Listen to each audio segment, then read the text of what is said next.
want to change the world? Start off by making your bed. If you make your bed every morning, you will have accomplished the first task of the day.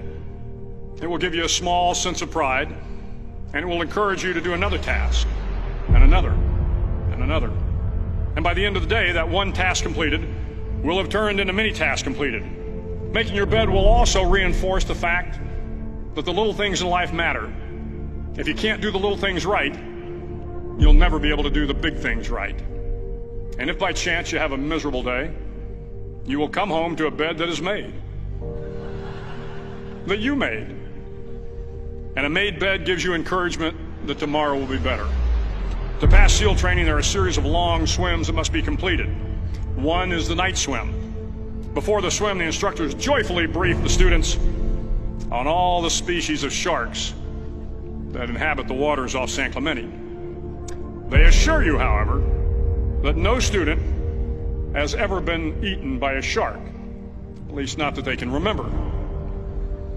But you are also taught that if a shark begins to circle your position, stand your ground. Do not swim away. Do not act afraid. And if the shark, hungry for a midnight snack, darts towards you, then summons up all your strength and punch him in the snout, and he will turn and swim away. There are a lot of sharks in the world. If you hope to complete the swim, you will have to deal with them. So if you want to change the world, don't back down from the sharks. Over a few weeks of difficult training, my SEAL class, which started with 150 men, was down to just 42. There were now 6 boat crews of 7 men each. I was in the boat with the tall guys, but the best boat crew we had was made up of the little guys, the Munchkin crew, we called them. No one was over 5'5". The Munchkin boat crew had 1 American Indian, 1 African American, 1 Polish American, 1 Greek American, 1 Italian American, and 2 tough kids from the Midwest. They out-paddled, outran, and outswam all the other boat crews. The big men in the other boat crews would always make good-natured fun of the tiny little flippers the Munchkins put on their tiny little feet prior to every swim. But somehow these little guys from every corner of the nation and the world always had the last laugh, swimming faster than everyone and reaching the shore long before the rest of us. SEAL training was a great equalizer. Nothing mattered but your will to succeed, not your color, not your ethnic background, not your education, not your social status.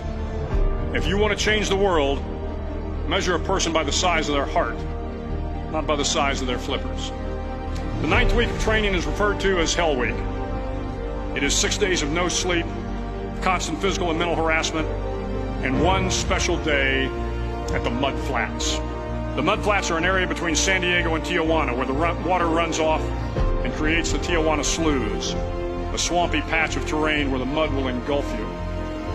It is on Wednesday of Hell Week that you paddle down to the Mud Flats and spend the next 15 hours trying to survive the freezing cold, the howling wind, and the incessant pressure to quit from the instructors. As the sun began to set that Wednesday evening, my training class, having committed some egregious infraction of the rules, was ordered into the mud. The mud consumed each man till there was nothing visible but our heads. The instructors told us we could leave the mud if only 5 men would quit. Only 5 men, just 5 men, and we could get out of the oppressive cold.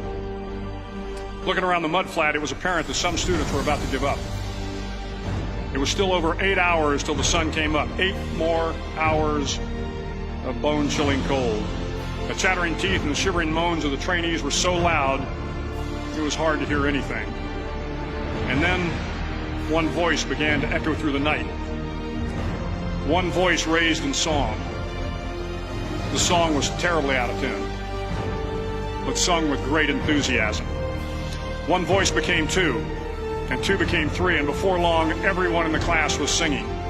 The instructors threatened us with more time in the mud if we kept up the singing, but the singing persisted, and somehow the mud seemed a little warmer, and the wind a little tamer, and the dawn not so far away.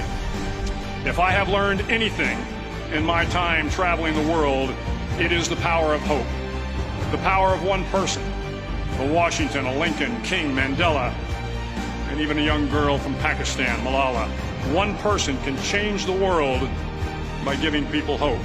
So if you want to change the world, start each day with a task completed. Find someone to help you through life. Respect everyone. Know that life is not fair and that you will fail often.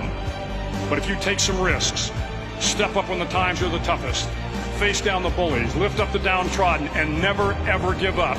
If you do these things, the next generation and the generations that follow will live in a world far better than the one we have today. And what started here will indeed have changed the world for the better.